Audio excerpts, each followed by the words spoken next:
and infrastructure is a huge responsibility of a municipality's jurisdiction. So it's no wonder that there was multiple questions at the forum about things like parking, danger zones, access points, and things like that. So I want to talk about them all. There are significant geographic constraints that we have in Salmon Arm, very similar to other municipalities like Kelowna, where we are surrounded by a lake and mountains. So we need to make good decisions and plan accordingly for those geographical constraints. In terms of parking, I don't think anything is really working right now. When I talk to small business owners, downtown parking is not working for them. When I talk to people working downtown, parking is not working for them either. I spoke to somebody that is now spending, over $1,200 a year just to park as somebody working in a coffee shop. That's just not sustainable. Small business doesn't have an opportunity, can't cover those kinds of costs.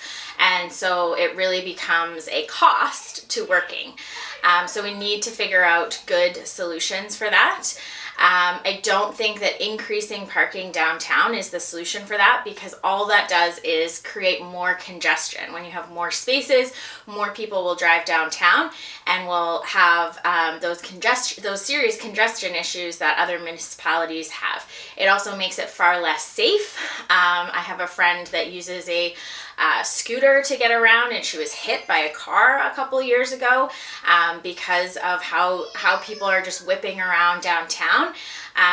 And then let's talk about active transportation and how we have an entire plan to make the downtown more walkable and more accessible for e-bikes and bike riding in general. So I think we need to consider all of those things, and rather than increase parking in the downtown core, we could have what I am calling commuter hubs. So there's parking lots on the edge of town that are not at capacity throughout the day. So Walmart is one of them. So is the rec center. So is the back part of Askew's. I think we need to explore public-private partnerships to create parking spaces there. And then, this is where transit comes in, create really good shuttle services from those parking spaces on the outskirts of town, so that people can come into the downtown car without their car, walk around, have a glass of wine with lunch, go to their hair appointment, and not be worried about a meter. It's better for our greenhouse gas emissions, it's better for walkability, and it's better for the active lifestyle of the average everyday person, because they're not jumping in and out of their vehicle. This could also help with, so this helps as our city grows on the outskirts, like Sorrento, Tappan, Glen Eden, all of the places that are going to be required for us to build up.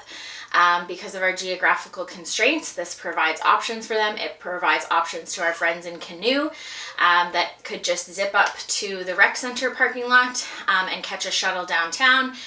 It's better for kids like our students at the high school or Jackson, if they want to enjoy the downtown without walking along dangerous streets. So I think that it's all interrelated. Our transit system, our parking situation, as well as our active transportation plan. I would actually prefer that Ross Street not be a parking lot. I'd like to decommission it as a parking lot and make it into a green space and bike and e-bike parking lot only versus vehicles. Not to say that we don't need any parking downtown, because I think there'll always be need for a little bit, but keep it more for the people that really need it versus everybody coming down to require a parking space. I think that it's a big idea, but we're a small city of big ideas, and we need to start thinking differently about how we do things. And this is just one of those ideas of how we can do things differently.